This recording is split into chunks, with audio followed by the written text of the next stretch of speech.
Hey everybody, welcome to week 5. Shane here. I hope that you are doing well. I hope you had a nice, relaxing weekend. Hopefully you were able to do some lazing on a Sunday afternoon. And now it's time to get into another week.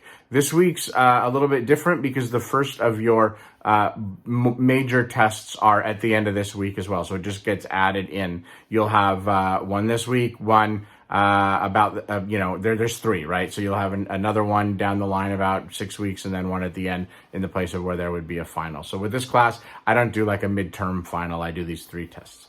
So just want to talk a bit about the work coming in.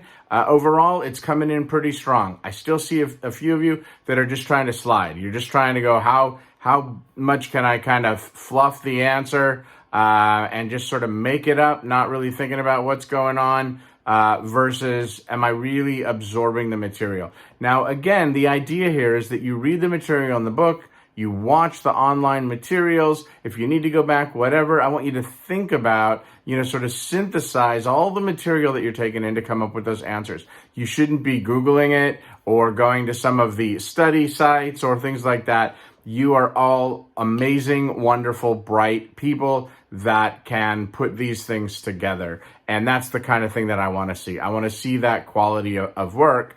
It's all in there, and I know that you can do it. One reminder is to please, again, with your reflection observations, put the topic at the top of your answer. Just copy and paste what I have. And the reason that I do that, again, is for you to have one last time to look at it and say, okay, am I answering what's being asked? Am I hitting all the points that need to be addressed?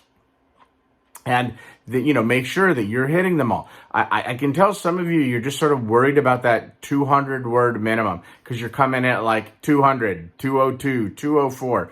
If you answer these questions well, the 200 words is not a problem. You'll come in at 250, 300, but I can tell when you're just like, I just got to hit that count. You'll throw in some sentences of fluff that don't really have anything to do with anything. Look, if I get sentences that aren't even really related to it, or you're just sort of restating my topic, I don't count those. That's stuff that I've already given you. That's not towards the word count. Also, the topic is not towards the word count. It is just your answers. So you're all capable of doing this. Of that, I have no doubt. So this week you are getting into, it's week 5, chapter 6, and it's going to be focusing on soul and Motown and what led up to that. Now, if we go again back to the beginning of all of this, we've got blues and folk and jazz and Tin Pan Alley and country, and it's leading us into rhythm and blues. And so you're going to start to see this interesting separation that rarely intersects until we get a little bit later on. But even then, things stay pretty divided all the way through. There are, even today, white and Asian and Latino rap artists, but most of the time when you think of rap and hip hop, a lot of people are thinking, still kind of the gut reaction for a lot of people is to think black artists. So, you have rhythm and blues, and then that led to rock and roll. And we know that rhythm and blues and rock and roll were largely the same thing. And we know what happened with Elvis and all of them and how things changed with Teen Idol Pop. And you had, this scene develop. You had the Twist, which was really an important song because it was multiracial and it was multi-generational and it had all sorts of important aspects about it.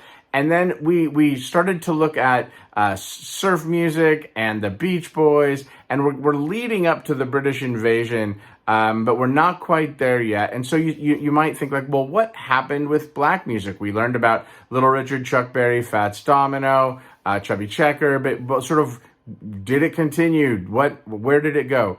Yes, of course it continued. And how that thread went through was through a couple of artists that were able to intersect rhythm and blues and popular music, primarily with Ray Charles and Sam Cooke and James Brown.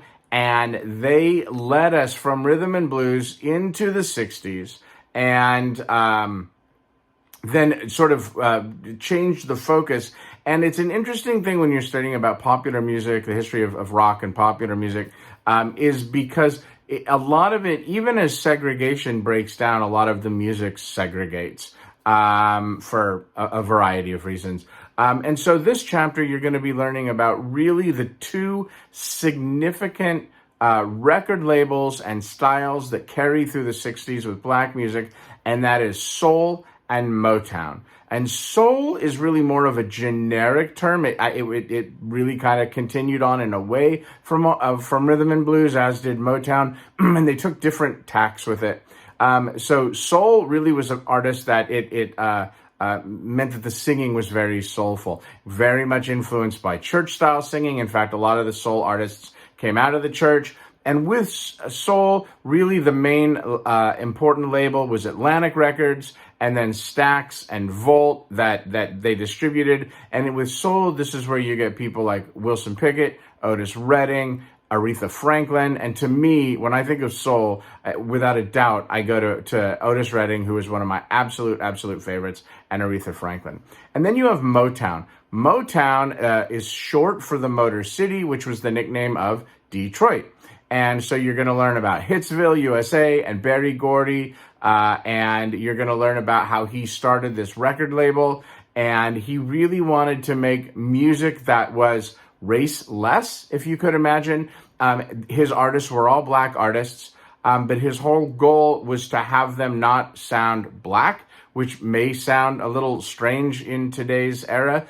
But his whole idea was that race shouldn't be a factor. If we write good songs, if we have great artists record them, folks like the Temptations and Diana Ross and the Supremes, Martha Reeves and the Vandellas, the Four Tops, et cetera, if we have these great songs, great artists, it's not even going to be about that. It's going to really represent the sounds of young America. And that's became their motto, and that's what they did. So you're going to learn about that. Now, from here on out, there's some things I want you to be mindful of. Radio is still AM radio. We do now have LPs and 45s. Those came in the late 40s. So those are driven through. Still, when artists are recording up through this time, they are really thinking about the single, right? Recording that hit song and then having the B-side and getting it out there. You're going to learn about how that worked with both sides. You had Booker T and the MGs, which were like the house band in Memphis. You had the Funk Brothers, which were really the house band for Motown. You're going to learn about them and why their music sounded different and how significant it is. I could go into a whole lecture, but that's not the point. I don't want to bore you with a long video. So you're going to read about those things. You're going to read about how they work. And I want you to really be thinking about some important dates and times and things going on in the world and in the country. Particularly, 1963 is the assassination of John F. Kennedy Jr., the President of the United States at the time. 1968, you had the assassination of Martin Luther King Jr. You also had the assassination of Robert Kennedy, JFK's brother. And you have the rising of the civil rights movement. So I want you to be aware as you're listening to the music, as you're listening to the playlist. Think about that early Motown that you're hearing, with songs like My Girl, and Don't Hurry Love, and things like that. Then think about the music that you're going to hear in the later half of the 60s with songs like Cloud Nine, and also by the Temptations, My Girl Temptations. So I want you to be mindful of that because you're going to be asked about that. And the answer is very plain in the materials. And if you start putting all of these things together, you'll understand how it all works. The other thing that I want you to be aware of just moving forward is that we're going to spend quite a while primarily in the 60s. And so what's going to happen is we're going to study genres. So right now we're talking about soul and Motown. We kind of tipped into the 60s a little bit, certainly with the Beach Boys. And then we'll start the British invasion next week with the Beatles and the Stones and the Who and the Animals and the Kinks. And those are all started off in the 60s. So we're going to keep jumping backwards into the 60s and moving forward, jumping back, moving forward. So you'll get the hang of that. So you don't take that in, that a lot of this music that we're listening to is all happening at the same time, okay? Sometimes we have a tendency to think when we learn things chronologically that they happened chronologically. So you think, oh yeah, well there was Elvis, and then there was, the Beach Boys, and then there was Motown, and it's like, no, a lot of this is all going on at the same time. Elvis's great comeback special was in 1968. You start to put all these little pieces together. It's really kind of fascinating. So one last thing, I love to read. I love to read about music history, pop music history, rock music history, anything related to music history, particularly American music, but it goes all over the place. And I've been reading this amazing book called On Highway 61. Now, I don't remember, it's backwards to me right now. I don't know if it's backwards to you right now. But if you're really interested in a more in-depth look at music going back to blues and jazz and leading forward, Highway 61 actually runs from the South all the way up to Canada. So it's a really fascinating in-depth study, gets way into more detail of the book. So I highly recommend it. I'm really enjoying the book. It's an interesting read. It's not a difficult read, and the history is pretty fascinating. It's an amazing time. And that's one of the things as you go through college and you learn more and more, you realize like how much there is out there to learn and how much you won't have the time for it. So that's that. So what's your question going to be? What's the title of the book I just showed you? All right, there it is. So I want you to reply to this with the title of the book that I just showed you. And that's it. Have a great week. If you have questions, reach out. Oh, here we go. One more thing. Normal week, except that test 1, which there are 2 parts. There are 100 questions.